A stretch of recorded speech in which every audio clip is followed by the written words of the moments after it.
இது பாருங்கப்பா, இப்போ வந்து என் மாடி தோட்டத்தில் இன்றைக்கி பூத்த பூ இந்த பாருங்கள், எவ்வளோ அழகா பூ பூத்துருக்குதுன்னு பாருங்கள். நாட்டு ரோஸு. இது வந்து இந்த செடி வச்சு 2 வருஷத்துக்கு மேலே ஆகுது. இந்த பாருங்கள், நான் அந்த புளிச்ச மாவை கொண்டு வந்து ஊற்றவும் பாருங்கள், இப்போ எவ்வளோ அழகா எத்தனை மொட்டு வச்சுருக்குன்னு பாருங்கள். இதில் 2 மொட்டு, இதில் மொட்டு இருக்குது. இந்த பாருங்கள், இப்போ இதுலேயே வந்து 3 மொட்டு இருக்குது பாருங்கள். ஒரு கிளையில் வந்து 1 2 3 மொட்டு இருக்குது. எவ்வளோ பெரிய பூ பூத்துருக்குதுன்னு பாருங்கள். இது இன்றைக்கி பூத்த பூ பாருங்கப்பா. இந்த இங்கே கூட ஒரு மொட்டு இருக்குது பாருங்கள்.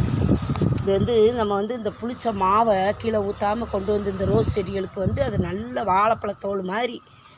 இது வந்து நல்லா பிடிச்ச உரம்ப்பா. அந்த புளிச்ச மாவை கொண்டு வந்து ஊற்றவும் பாருங்கள், இன்றைக்கி பூத்த பூ எவ்வளோ அழகா எவ்வளோ பெருசாக பூத்துருக்குதுன்னு பாருங்கள். இதை இப்போ பறிச்சிடலாம் பாருங்கப்பா. இன்றைக்கி என் மாடி தோட்டத்தில் நான் பறித்த பூ எவ்வளோ அழகா இருக்குது.